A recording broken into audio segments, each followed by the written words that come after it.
Welcome alt சரிதா சமையல். இன்றைக்கி நம்ம சமையலில் ராகி மாவு கூட முருங்கைக்கீரை சேர்த்து போண்டா பண்ண போகிறோம். இதை நீங்கள் ஒரு முறை செஞ்சு சாப்பிட்டீங்கன்னா திரும்ப திரும்ப செய்வீங்க. அவ்வளோ சூப்பராக நல்லா மொறுமொறுன்னு நல்ல டேஸ்ட்டாக இருக்கும். வாங்க அதை எப்படி பண்ணுறதுன்னு பார்க்கலாம். இப்போது ஒரு மிக்சிங் பவுல் எடுத்துக்கலாம். அதில் ஒரு கப் ராகி மாவு சேர்த்துக்கிறேன். இந்த கப்போட அளவு 200 கிராம். இப்போது அதே கப்பில் அரை கப் பச்சரிசி மாவு எடுத்துக்கலாம். இப்போது இது கூடவே நல்லா 2 வெங்காயம் பொடியாக நறுக்கி சேர்த்துக்கலாம். நம்ம எந்த அளவுக்கு வெங்காயம் சேர்க்குறோமோ அந்த அளவுக்கு போண்டா நல்ல டேஸ்ட்டாக இருக்கும். இப்போது 3 பச்சை மிளகாய் நல்லா பொடியாக நறுக்கி சேர்த்துக்கலாம். இது கூடவே ஒரு துண்டு இஞ்சி, இதையும் நல்லா பொடியாக நறுக்கிட்டு சேர்த்துக்கலாம்.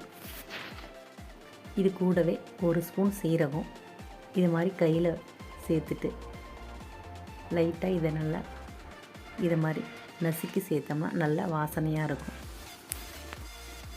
இப்போ பார்த்திங்கன்னா நல்லா ஒரு கைப்பிடி அளவு முருங்கைக்கீரையை நல்லா வாஷ் பண்ணிவிட்டு தண்ணி வடிகட்டி எடுத்துருக்கேன். இப்போது அதையும் சேர்த்துடலாம். முருங்கைக்கீரையை சேர்த்துட்டு கடைசியாக இதுக்கு தேவையான உப்பு சேர்த்துக்கலாம். சேர்த்துட்டு இதை நம்ம ஒரு வாட்டி கலந்து விட்டுக்கலாம். ஒரு வாட்டி இதை நல்லா நம்ம கலந்து விட்டுட்டு இப்போது தண்ணி சேர்த்து நம்ம இதை போண்டா மாவு பதத்துக்கு கலந்து எடுத்துக்கணும். பார்த்திங்கனாலே தெரியும் பாருங்கள், நம்ம இப்படி எடுத்து போடுற அளவுக்கு இருக்கணும். இதுதான் நமக்கு கரெக்டான பதம். இப்போ பார்த்திங்கன்னா எண்ணெய் காய வச்சுருக்கேன்.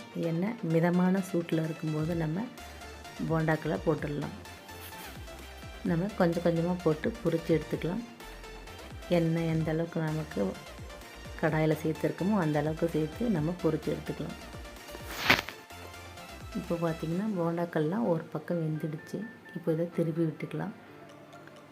திருப்பி விட்டு நம்ம மீடியம் ஃப்ளேமில் வச்சுட்டு நல்லா 10 நிமிஷத்துக்கு இதை திருப்பி விட்டு பொரித்து எடுக்கணும். ரொம்ப ஹையில் வச்சுட்டா தீஞ்சு போயிடும், நமக்கு உள்ளே வேகாது. அதனால் மீடியம் ஃப்ளேமில் வச்சு நல்லா வேக வச்சு எடுத்துக்கலாம். இப்போ பார்த்திங்கன்னா நல்லா எண்ணெய் சலசலப்பெல்லாம் அடங்கி பாருங்கள் கலர் மாதிரி நல்லா வெந்து வந்திருக்கு. இப்போ இதை எடுத்துடலாம். இதே மாதிரி நம்ம மீதமுள்ள மாவெல்லாம் போட்டு எடுத்துக்கலாம். ராகி மாவு கூட முருங்கைக்கீரை சேர்த்து செய்கிறதுனால இந்த போண்டா அவ்வளோ டேஸ்ட்டாக இருக்கும். நம்ம பச்சரிசி மாவு சேர்க்கறதுனால எண்ணெயும் குடிக்காது, நல்லா மொறுமொறுன்னு இருக்கும். ஒரு தடவை செஞ்சிங்கன்னா திரும்ப திரும்ப செய்வீங்க. அவ்வளோ சூப்பராக இருக்கும். அவ்வளோதாங்க, நம்ம ராகி மாவு முருங்கைக்கீரை போண்டா சூப்பராக தயாராகிடுச்சு. இதை நம்ம அப்படியே கூட சாப்பிட்லாம், இல்லைனா நல்லா காரமாக சட்னி வச்சு கூட சாப்பிட்லாம். நான் இது கூட கார சட்னி தான் இன்றைக்கி வச்சுருக்கேன். சாப்பிடவே ரொம்ப சூப்பராக இருக்கும். நீங்களும் ட்ரை பண்ணி பாருங்கள். தேங்க்யூ.